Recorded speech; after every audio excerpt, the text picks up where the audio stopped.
Hey rock stars, it's Rox with a little bit of talk about what's at the top of the blogs. So let's get to it.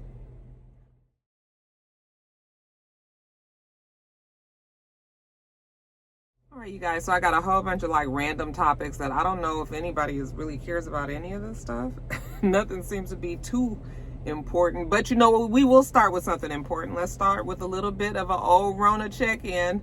I ain't did one of these in a minute, but since it seems to be very serious, and because these numbers are jumping up, I mean, I think they said 900% since the week before. Yes, it's something that we will continue to talk about, you guys, because the Rona is out there, and for whatever reason, I don't think people understand that.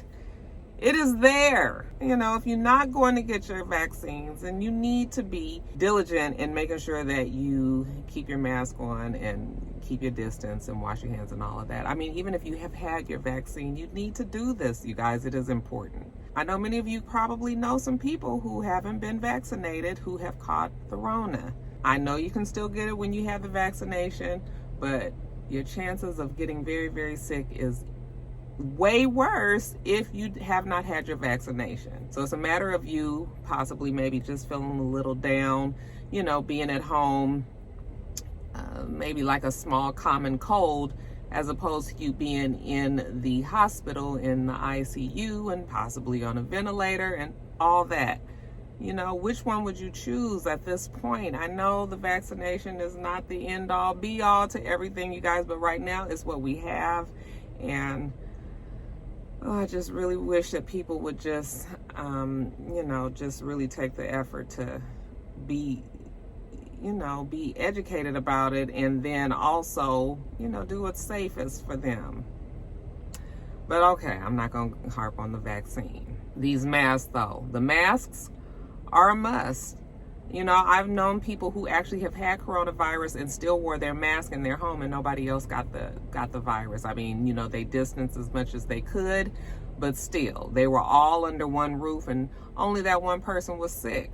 I mean, I think that proves that the masks are, you know, effective if you wear, first of all, if you get the masks that are going to, you know, keep you safe. And then if you do it, you know, if you do it regularly, I still think that you will be able to move about without worry of catching the virus, even if you haven't had the vaccination, you know. So just please get these masks on if you're not. I don't understand this whole debate about not wanting your children to wear the mask in school. I mean, they're telling you on the news that the pediatric coronavirus infection rate is rising as well. And who wants our children to be sick? Who wants our children to be dying? For the life of me, when I see people like really arguing the fact that they're going to make it illegal to require masks in schools, I am just dumbfounded. I don't know what I'm missing or what they missing, but somewhere along the lines, these communications, we ain't getting it across, you guys. It's just like, I don't get it. I mean, I saw that down in Florida, the governor is threatening to, you know, arrest folks who are requiring masks in schools. I mean, it has just really become craziness. It's craziness. And who would have ever thought that something as minimal as a mask? I mean, yes, it is a pain in the ass. I'll admit it. I hate wearing my mask, but is it that big of a deal? You know, for people to really be fighting. Now, I know that, you know, we're going to get to a point where they're going to be requiring, like, either you've had vaccination or you can't go somewhere. We see New York has already started on that. California is looking like it's going to be the next state in line that does something like that. And very slowly, you know, it will happen around the world. I mean, around the country. And possibly around the world. You know, I think that people are going to have to get used to the idea that the vaccinations eventually will make it into the vaccination schedule that our children get, you know, when they go to school. And I mean, it's going to become a part of life. And I know somebody said in my comments that it's going to get violent if they do that. And I believe that that's going to happen as well. I believe it's going to get violent. People are going to be ready to fight and kill and die about this vaccination situation. But You know, so I just think that everybody just needs to, you know, just be ready, because that's going to be the next fight. That's going to be the next fight. Did I give you guys any of the numbers? Let's talk about the numbers. Yesterday on August 5th, we had 100,199 cases. We have 52,636 people infected with the coronavirus in the hospital on August 5th. And we had 439 deaths. Last week, it was like 200 and something, you guys. So the numbers are jumping. The numbers are jumping. Our vaccinations, for all ages that are able to get the vaccination, we've had 58% have had at least one dose, and 50% of the nation are fully vaccinated. Half of the nation is not vaccinated, and I'm gonna leave it alone. Y'all smart. You guys are, you know, the rock stars have sense, and you guys know what's what. So people just gonna have to make their best decisions for themselves. But it's about to get wild.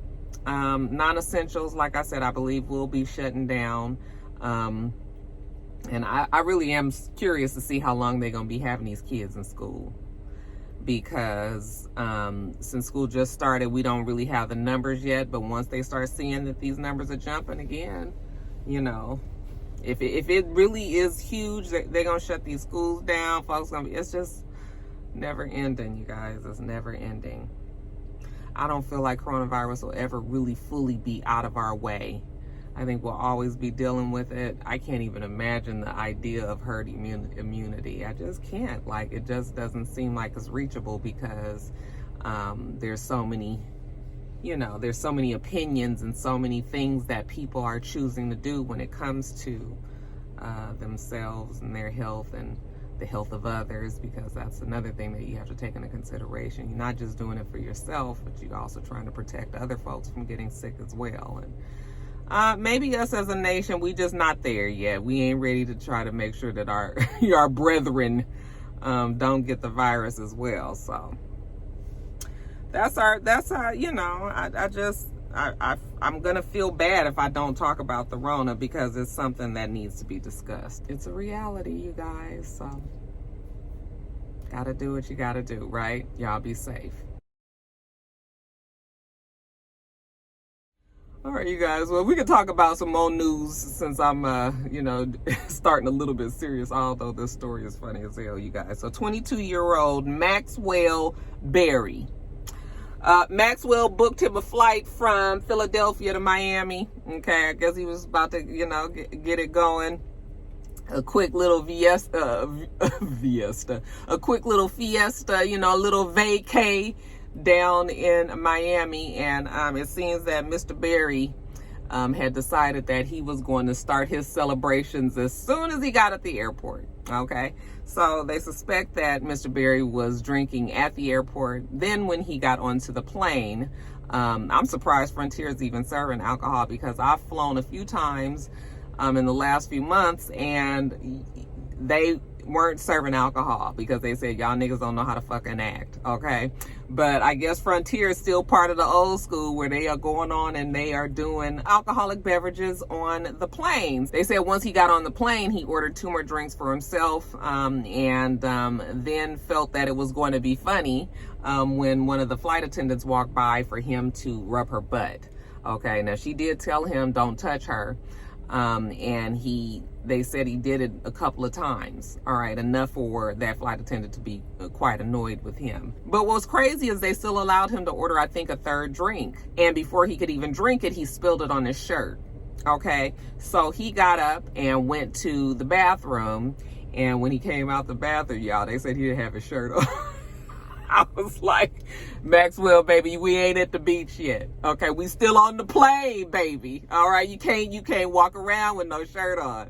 All right, I'm about positive they don't want you to not have a shirt on the plane. And sure enough, one of the flight attendants was like, no, you can't be like that. You have to have on clothes. So they got a shirt of his out of his carry-on. He put that on. They said while he was, you know, fooling around trying to get the shirt and shit, there was another flight attendant that he actually kind of fondled her breast. All right, so we done had the ass rub, and now we got the fondle, the boob fondle. And they had enough of his ass because they had told him plenty of times to stop it. He wouldn't stop it. All right, so he was warned that he was going to be in trouble if he kept on acting the way that he was acting. I guess, you know, he was drunk. He got up. He's walking up and down the aisle. They said that he was up for 15 minutes. You know, as a passenger, I can tell you what, it gets on my nerves to see a lot of people walking around the plane. I've been on like party planes. When I say party planes, it's like a plane from like LA to Vegas.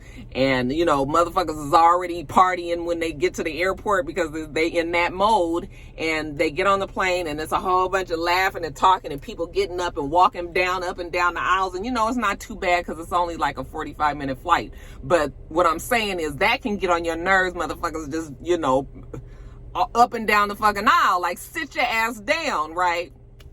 So they say he was up and down that aisle so much they hadn't got sick of his ass. So they told him to sit in his seat. And they got another flight attendant and said, make sure you watch him so that he don't get up no more. Well, he got sick of that person watching him, so he reached over and bust a motherfucker right up in the face. So that was it. A fight broke out, of course. And they then wrestled that motherfucker back down to his seat. And they got so sick of his ass that they duct taped him. They duct taped him to his seat. I mean, had to duct tape the nigga around his mouth and around, you know, around his chest. And they was just like, you ain't getting the fuck up out this seat. They had him tied to the damn seat with the seat belt and everything. So he couldn't get loose. And you know they was sick of that shit because they didn't even stop the flight. Because, you know, usually when it's a commotion on the flight, the pilot will be like, no, we gonna land, you know, so that person can get off and get arrested or whatever. They ain't even stopped the fucking flight. They was just like, we good, pilot. We good, bruh. Just go on and take us on down to Miami. And we'll take care of him when we get there. So they flew all the way into Miami. And when he got there, he was arrested. 3 assault charges. I had heard that they said that they had reprimanded the flight attendants for doing that, but then I don't know. I think that was a rumor because I actually saw that nobody lost their jobs, that, you know, they did get leave. They had like an administrative leave just for an investigation to go and you know, go under, but they still were getting paid. So, you know, just some time off just to let shit cool down and everything. But can you imagine being on that plane? This motherfucker got duct tape. Because sometimes you be so sick of these motherfuckers, you be ready for somebody to get duct tape somewhere. Just shut their damn mouth, tape their mouth up or something. So, like, I would have been 100% here for it. Like, come on, just... Okay, so I bet you one thing. I bet you Mr. Barry ain't going to be carrying on like that again. Really, honestly, they need to get rid of the drinks on the plane, okay? Because people have gotten into a whole new mode of, you know, they got the game. The game is twisted now. Like, the things that you can do on the plane back in the day is absolutely no way. There's just no way. They had no tolerance for that. And now people are pushing the envelope and, you know, they doing shit that I just can't believe that they doing. You know, just no respect for this big ass vehicle being in the air. And so it's gonna be times, you know, the flights are the airlines are gonna be changing. And side note, I didn't even actually get the information on this, but yes, I have heard about Spirit canceling flights for the last 6 days now. I'm sure Spirit is having the same problem that all of the other airlines are having, which is that they are understaffed because when COVID hit, they let a lot of people go.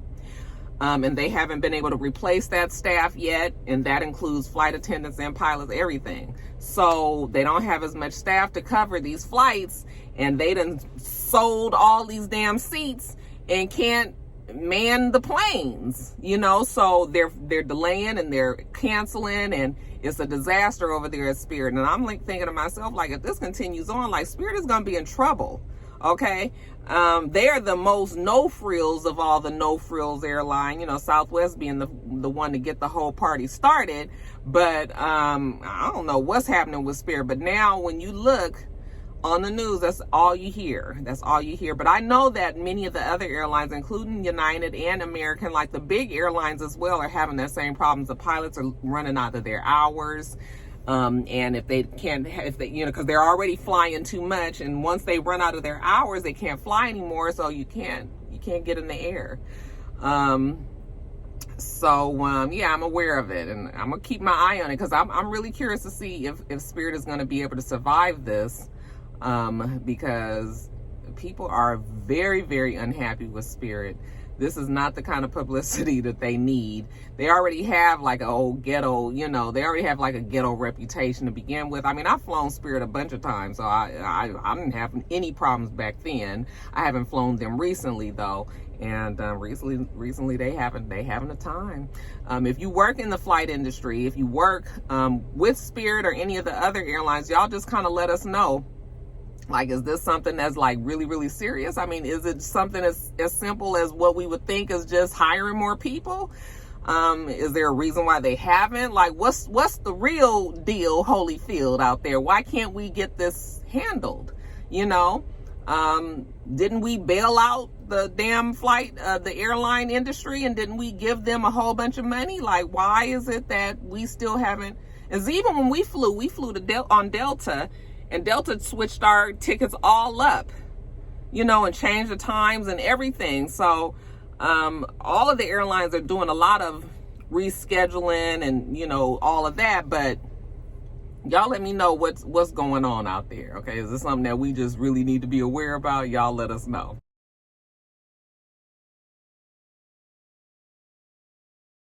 Next story, you guys. So they say that your boy Puffy, P. Diddy, Puff Daddy, Sean Combs, Brother Love, that's his newest name. They're saying that he has a certain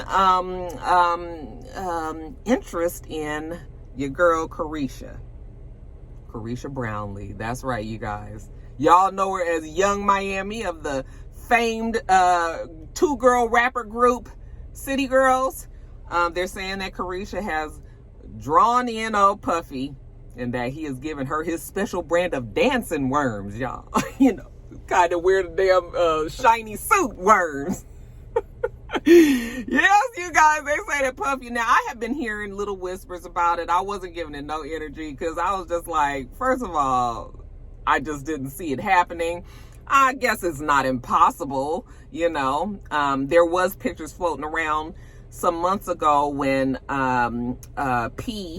what's his name? P. Thomas, the guy who owns the record label, he was having a birthday party out here in Atlanta at Rick Ross's house, and everybody was there. I'm talking about everybody was there. And I did see pictures of Puffy and Young Miami, together, which was not nothing. We see Puffy in pictures with a whole bunch of women, but their fingers was like intertwined. They was holding hands, and it was something about that just made the picture look a little bit more intimate than if we just would have walked up to him and kind of leaned in and took a picture. So I was just like, what's this about? Okay. But like I said, I didn't give it too much energy, but now that story is picking up steam, and they're saying that these two might be a couple. Do I believe it? Not really, but I mean, it's not impossible, because we've seen Puffy hook up with, women randomly. Not saying that she couldn't pull a Puffy, but I was reading an article and I was cracking up, because it said that, Young Miami has her own money, but, she wanted to bring in somebody that was on her own, her own same level. I was like, bitch, Caresha ain't got Puffy money, okay? She ain't even on his level, not in the least. All right, and I'm not trying to say anything bad about her, but I'm just saying, like, this is a for real pull. Like, you got him on that one. Now, I don't know how long it's gonna last. It might just be some shit that's fun. I mean, she's 27 years old. Puffy is 52-ish, I think. 51, 52, somewhere in there. And yeah, I just we know Puffy's, he's been going through a lot, ever since Kim died. I always feel like that story was weird, but you know, that's neither here nor there. But ever since she's gone, he just been kind of in a weird place, and it's just anything he does is not really, you know, you just sort of just be like, oh, I guess he doing this now, you know, but you don't really take it all that seriously. Once Cassie moved on with her life, that really seemed to put the old nail in the coffin for Puffy, and he just been kind of wandering ever since. He was with Lori Harvey for a minute, remember? And so these girls is like random, you know, not randoms, but the relationships are random is what I'm saying. So yeah, child, that's what they say. I was like, come on, girl, can you get on out of it while you in it? I ain't mad though, I ain't mad.